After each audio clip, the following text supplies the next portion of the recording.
വണ്ടി കംപ്ലൈൻ്റ് ആയിട്ട് 3 മാസം ഷോറൂമിൽ ഏകദേശം ഇരുന്നു.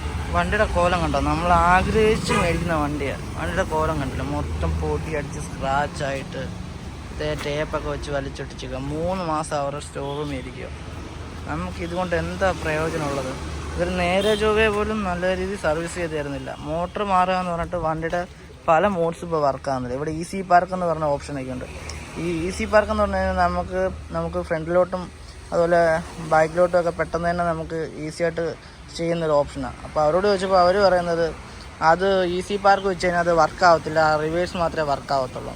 നേരത്തെ നമ്മൾ ഉപയോഗിച്ചുകൊണ്ടിരുന്ന ഫീച്ചർ അവരെക്കാട്ടും നല്ലപോലെ നമുക്കല്ലേ അറിയുന്നത്. സത്യം പറഞ്ഞാൽ വണ്ടി സർവീസ് ചെയ്തിട്ട് പണി കഴിഞ്ഞിട്ട് ഏകദേശം ഒരു 15 ദിവസത്തോളം അവരുടെ ചുമ്മായിരുന്നു. ആ സമയത്ത് അവരോട് ചോദിച്ചപ്പോൾ അവർ പറഞ്ഞു അവിടെ നിന്ന് ഏതാണ്ട് ടിക്കറ്റ് ഇട്ടിട്ടുണ്ട്, അത് അവിടെ നിന്ന് നോക്കിയെങ്കിൽ മാത്രമേ വണ്ടി തരാൻ പറ്റത്തുള്ളൂ. ഇന്ന് ചെന്നപ്പോഴത്തേനും എന്നോട് പറയാം വണ്ടി കൊണ്ടുപോകും, OTP വിളിക്കുമ്പോൾ പറഞ്ഞു തന്നാൽ മതിയെന്ന്. ഏകദേശം 15 ദിവസം അവർ അവിടെ പിടിച്ചിട്ട് വണ്ടി. അതിന് മുമ്പേ വണ്ടി തരായിരുന്നു, പക്ഷെ അവർ തന്നില്ല. പിന്നെ സർവീസിൻ്റെ കാര്യം പറഞ്ഞാൽ ഭയങ്കര മോശമാണ്. നമ്മൾ ഒരു കാരണവശാലും ഓലയുടെ വണ്ടി എടുക്കാൻ പാടില്ല. എനിക്കൊരു അബദ്ധം പറ്റിപ്പോയി. എടുത്ത സമയത്ത് ഏറ്റവും ടോപ്പ് വേരിയൻ്റ് പോയി എടുക്കേണ്ട ഒരു ആവശ്യം എനിക്കില്ലായിരുന്നു. അങ്ങനെ എടുത്ത് എനിക്ക് പറ്റിപ്പോയൊരു അബദ്ധമാണ്. എന്തായാലും സർവീസ് സെൻറ്ററിൽ മാത്രമായിട്ടൊരു 3 മാസം കിടന്നു. വണ്ടി എടുത്തിട്ട് ഇപ്പോൾ 6 മാസമായി. 3 മാസം ഓടിച്ച് 3 മാസം സർവീസ് സെൻറ്ററിൽ. ഇതിനു വേണ്ടിയാണ് എന്തിനും ഇങ്ങനത്തുള്ള വണ്ടി കാശ് കൊടുത്ത് കളയുന്നത്. 1809 കിലോമീറ്ററേ വണ്ടി ഓടിയിട്ടുള്ളൂ. ഇതിൻ്റെ അകത്തുനിന്ന് വെച്ച് കഴിഞ്ഞാൽ വണ്ടി മൊത്തത്തിൽ അഴുക്കായിട്ട് യാതൊരു രീതിയിലുള്ള സർവീസും അവരുടെ കൊള്ളത്തില്ല. നമ്മൾ വണ്ടി എടുത്ത് പോകണമെന്നുണ്ടെങ്കിൽ അവർ ഏതാണ്ട് പിടിച്ച് പറിച്ചേക്കുന്ന പോലെ അവർ സംസാരിക്കുന്നത്. എനിക്കുണ്ടായത് മാന്നാർ ഉള്ള ഷോറൂമിൽ നിന്ന്. അവിടെ സർവീസ് മാത്രമേ ഉള്ളൂ, എന്നിട്ട് പോലും നമുക്ക് വണ്ടി കിട്ടാൻ ഇത്രയും ഡിലേ. വണ്ടി കഴിഞ്ഞ ദിവസം സർവീസിന് കയറ്റി കഴിഞ്ഞതിന് ശേഷമുള്ള കംപ്ലയിൻറ്റ്സ് ഏതാണ്ട് ഇതുണ്ട്.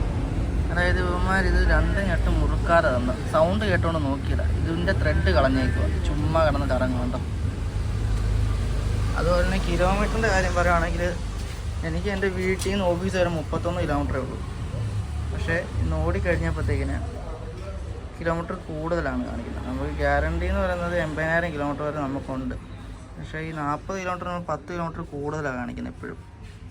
റേഞ്ച് കുഴപ്പമില്ല, ചാർജ് അത്യാവശ്യം നിൽക്കുന്നുണ്ട്, 71 ഉണ്ട്. നേരത്തെക്കാട്ടും ചാർജ് നിൽക്കുന്നുണ്ട്. പക്ഷേ കിലോമീറ്റർ ഇവിടെ കൂടുതലാണ് കാണിക്കുന്നത്. അത്രയും കിലോമീറ്റർ വണ്ടി ഓടിയിട്ടില്ല. അങ്ങനെ കുറച്ച് കംപ്ലയിൻറ്റ്സ് ഉണ്ട്. അതുപോലെ തന്നെ ഇതുണ്ട്, ഇവിടുത്തെ പാർട്സൊക്കെ നല്ല ഇതിലല്ല ചെയ്തേക്കുന്നത്, എല്ലാം ഇളകി കിടക്കുക, ഭയങ്കര അടിപ്പാണ്.